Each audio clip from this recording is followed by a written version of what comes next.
আইয়ুহাল্লাযীনা আমানু কুতিবা আলাইকুমুস সিয়ামু কামা কুতিবা আলাল লাযীনা মিন ক্বাবলিকুম লাআল্লাকুম তাত্তাকুন।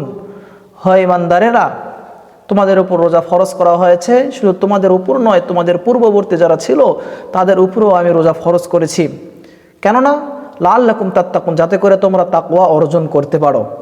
এই তাকওয়া অর্জনের জন্য আল্লাহ তাআলা রমজান মাসকে সমস্ত মাসের মধ্যে থেকে শ্রেষ্ঠত্ব দান করেছেন। আল্লাহ তাআলা নিজে হাতে এই রমজানকে সাজিয়েছেন। এই রমজানের জন্যই আল্লাহ তাআলা জান্নাতকে সুসজ্জিত করেছেন। পয়গম্বর আলাইহিস সালাতু ওয়াস সালাম তিনিও যখন শাবান মাসের শেষ তারিখ চলে আসতো, রমজান শুরু হবে, এই প্রথম রাত্রে যখন আগমন করবে, তখন পয়গম্বর আলাইহিস সালাতু ওয়াস সালাম সাহাবায়ে কেরামদেরকে বলেছেন, ইয়া আইয়ুহান নাস ক্বাদ আযাল্লাকুম শাহরুন আযীম। হো লোক সকল, তোমরা কি জানো তোমাদের সামনে এমন একটা মহান মাস ছায়াপাত করতেছে। এই রমজান মাস এমন কি মহান মাস, এই মাসের এত ফজিলত, এই মাসের এত গুরুত্ব। পয়গম্বর আলাইহিস সালাতু ওয়াস সালাম সাহাবায়ে কেরামদেরকে এমনভাবে গুরুত্বগুলো বলেছেন, সাহাবায়ে কেরাম পাগলের মতো আমল করার দিকে ঝাঁপিয়ে পড়েছেন। তারা ঝাঁপিয়ে পড়েছেন আমল করা নিয়ে। সাহাবায়ে কেরামদেরকে উদ্দেশ্য করে পয়গম্বর আলাইহিস সালাতু ওয়াস সালামের বলার উদ্দেশ্য ছিল, যাতে করে আমার উম্মতেরাও যেন কেননা তারা তো দুনিয়ার লোভ লালসা নিয়ে ব্যস্ত থাকে, এই জন্য তিনি পয়গম্বর আলাইহিস সালাতু ওয়াস সালাম লোক সকল সবাইকে উদ্দেশ্য করে বলেছেন, তোমরাও যেন এই রমজান মাসে বেশি বেশি ইবাদত করে তাকওয়া অর্জন করতে পারো। লাআল্লাকুম তাত্তাকুন, তাকওয়াবান তোমরা হইতে পারো। আল্লাহ তাআলা সন্তুষ্টি অর্জন করতে পারলেই তো তোমরা সব কিছু পেয়ে গিয়েছো, তোমরা সাকসেসফুল হয়ে গিয়েছো। কেননা পৃথিবীর সমস্ত কিছু আল্লাহ তাআলার হাতে, আর তিনাকে পেয়ে গেলে সব কিছু তো তোমরা পেয়ে গেলে। পয়গম্বর আলাইহিস সালাতু ওয়াস সালাম চায় আমার উম্মত যেন একটাও জাহান্নামে না যায়। আল্লাহ তাআলাও চান, আমি বান্দাদেরকে খুব আদর করে বানিয়েছি। আমাদের বাবার বাসা তো জান্নাতে, আদম আলাইহিস সালাতু ওয়াস সালাম তাকে তো আল্লাহ তাআলা জান্নাতে রেখে দিয়েছিলেন। আমাদের বাবার বাসা জান্নাতে। আল্লাহ তাআলাও চায়, দুনিয়াতে বান্দাদেরকে পাঠিয়েছি, যেভাবেই হোক আমি আবার জান্নাতে ফিরাইয়া নিতে চাই আমার বান্দাদেরকে। কিন্তু উম্মত, পয়গম্বরের উম্মত আমরা, আল্লাহ পাকের বান্দা আমরা, নিজের ভালোটা আমরা বুঝি না।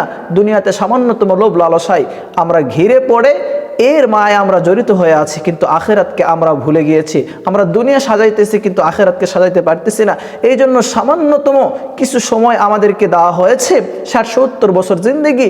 এই ৬০-৭০ বছর জিন্দেগির ভিতরে আমরা সমস্ত কিছু শোভা বানাইতেছি, বাড়ি বানাইতেছি, বিল্ডিং বানাইতেছি, সব কিছু সাজগুজ সব ঠিক আছে, কিন্তু আমরা আখিরাত যে আমাদের চিরস্থায়ী থাকতে হবে সেটা কিন্তু আমি আপনি সাজাইতে পারতেছি না। কেননা ওটা বাকি, আর এটা হলো নগদ। কিন্তু নিঃশ্বাস যার বন্ধ হয়েছে সে জানে যে আখিরাত আর এই দুনিয়া কেমন জিনিস। নিঃশ্বাস বন্ধ হলেই আমাদের সব কিছু বুঝে আসবে, তার আগে আমাদের কিছুই বুঝে আসবে না। এই জন্য আল্লাহ তাআলা আমাদেরকে যে 12টি মাস দিলেন, 12টি মাস 11টি মাস আমরা যেভাবে কাটিয়েছি কোনো অসুবিধা নাই। আল্লাহ তাআলা দয়া করেছেন, মায়া করেছেন বিধায় আল্লাহ তাআলা ডেকে বলেন, বান্দা আমি তোমাদেরকে তো 11টি মাস দিলাম, 12টি মাসের ভিতরে রমজান একটা মাস দিলাম। এটা আমি আল্লাহ নিজ হাতে তোমাদের জন্য সাজিয়েছি। বান্দা 11টি মাস কি করে আসো, তুমি এই মাসে ইবাদত বন্দেগী করো, আমি আল্লাহ আমার সন্তুষ্টি অর্জন করো। রোজা রাখো, রোজা একটা ঢাল স্বরূপ। এই রোজা যদি তুমি রাখো, আমি সমস্ত বিনিময়ের সমস্ত বিষয়ের আমি সওয়াব তোমাদেরকে দিয়ে থাকি। কিন্তু রোজা যদি তুমি আমার জন্য রাখতে পারো, ইমানি জজবা দিয়ে যেগুলো নিয়ম কানুন মেনে যদি তুমি চলতে পারো, বান্দা রোজার জন্য কিন্তু আমি কোনো কিছু দিব না, আমি আল্লাহ তোমার এই রোজার প্রতিদান হয়ে যাব। সুবহানাল্লাহ। তো আল্লাহ তাআলা যদি রোজার প্রতিদান হয়ে যায়, তাহলে আমাদের কি দরকার, আমাদের আর কি লাগে?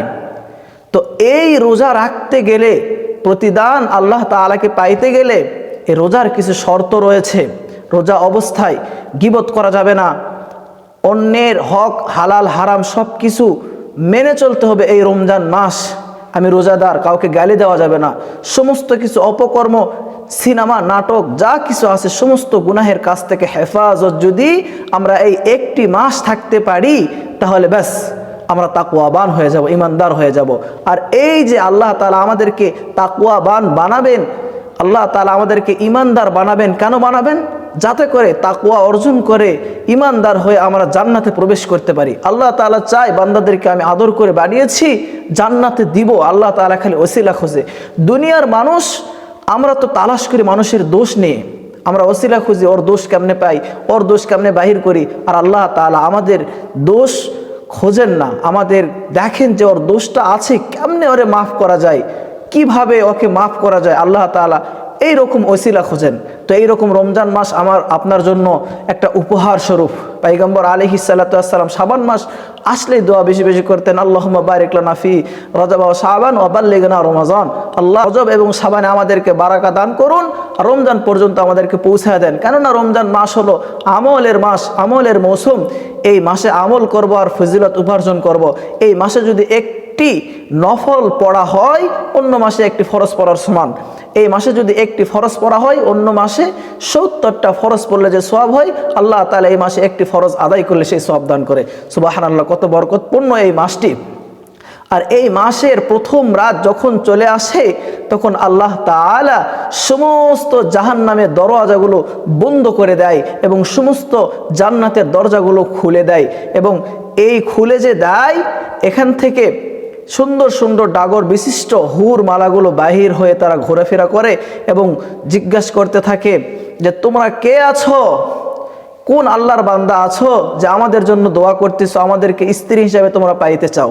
আল্লাহ তাআলার এই যে নাজ নিয়ামত আল্লাহ তাআলা জান্নাতের ভিতর বানিয়ে রেখেছেন, হুর গিলমান, এদের বর্ণনা আমার আপনার মাথায় কিন্তু কাজ করবে না। শুধুমাত্র এতটুকু বলতে পারি, আমি বুঝাইতেও পারবো না, আপনি বুঝবেনও না। এতটুকু বলতে পারি যে হুর গিলমান, এই হুর যদি একটু জাররা পরিমাণ থুতু নিক্ষেপ করত সমুদ্রে, তাহলে সমুদ্রের সমস্ত পানি মিঠাই পরিণত হয়ে যাইত। সুবহানাল্লাহ, আল্লাহ তাআলার এমন করে জিনিসগুলো বানিয়ে রেখেছেন, এগুলো আমাদের মেধায় ধরবে না, এগুলো আমাদের মেধায় কাজে আসবে না। তো যাই হোক, বলতেছিলাম যে এই রাত্রি আসার সাথে সাথে ওই হুর গিলমানগুলো ঘোরাফেরা করতে থাকে আর বলতে থাকে, আল্লাহ পাকের কোন বান্দা আছো যে আমাদের জন্য দোয়া করতেছো, আমাদেরকে স্ত্রী হিসাবে তোমরা পাইতে চাও। এবং তারা যাইতে যাইতে জিজ্ঞাসা করেন যে দুনিয়াতে কোনো কিছু গার্ড দেওয়ার জন্য দারোগা লাগে, পুলিশ লাগে, আল্লাহ তাআলার বেহেশতের ভিতরে একটা দারোগা আছেন, এই দারোগার নাম হলো রেদওয়ান। এই রেদওয়ান দারোগার কাছে যে জিজ্ঞাসা করেন, আজকে কি এমন রাত, বাতাসে সবাই নড়াচড়া করতেছে, এত সুন্দর লাগতেছে, আজকে কোন রাত? জান্নাতের রেদওয়ান এই দারোগা বলতেছেন, কেন তোমরা জানো না? এটা হলো রমজানের প্রথম রাত্রি। সুবহানাল্লাহ, আল্লাহ তাআলা এই রাত্রিতে সমস্ত জাহান্নামের দরজা বন্ধ করে দিয়ে সমস্ত জান্নাতের দরওয়াজাগুলো খুলে দেয় এবং জান্নাতের তলদেশ থেকে সুন্দর সুন্দর বাতাস প্রবাহিত করতে থাকে। সুবহানাল্লাহ। এবং শুধু এতটুকুই নয় যে সারা মাস বান্দা আল্লাহ তাআলার নাফরমানি করলো, আল্লাহ নাফরমানি ভুলে গিয়ে বান্দার দিকে লক্ষ্য রেখে বান্দার ভালোর জন্য আল্লাহ তাআলা প্রকাশ্য যে শয়তান আছে, এই শয়তান মানুষকে ধোঁকা দেয়, আমল করতে দেয় না। এই জন্য বান্দা যাতে আমল থেকে গাফেল না হয়, বান্দা যেন আমল বেশি বেশি করতে পারে, এই জন্য আল্লাহ পাক রব্বুল আলামিন এই শয়তানকে বন্দী করার জন্য হযরত জিবরাইল আলাইহিস সালাতু ওয়াস সালামকে ডেকে বলেন, এই প্রথম রাত্রি আসলেই বলে, জিবরাইল যাও, এই প্রকাশ্য আমার বান্দার শত্রু এই শয়তানকে বন্দী করো, গলায় শিকল লাগিয়ে তাকে সমুদ্রে বন্দী করা হয়, যাতে করে বান্দা গাফেল না হয়ে যায়, ইবাদত থেকে বঞ্চিত না হয়ে যায়, যাতে করে বান্দা ইবাদত করে আমি আল্লাহ আমার সন্তুষ্টি অর্জন করতে পারে। আল্লাহ তাআলা আমাদেরকে জান্নাতে দিবেন বলে এত কিছু করেছেন, কিন্তু আমি আপনি যদি এই রকম মাস পাওয়ার পরেও যদি ইবাদত বন্দেগীতে মশগুল না হইতে পারি, তো আমার আপনার মতো কপাল পোড়া মুসলমান আর কেউ নাই, কেউ নাই, কেউ নাই।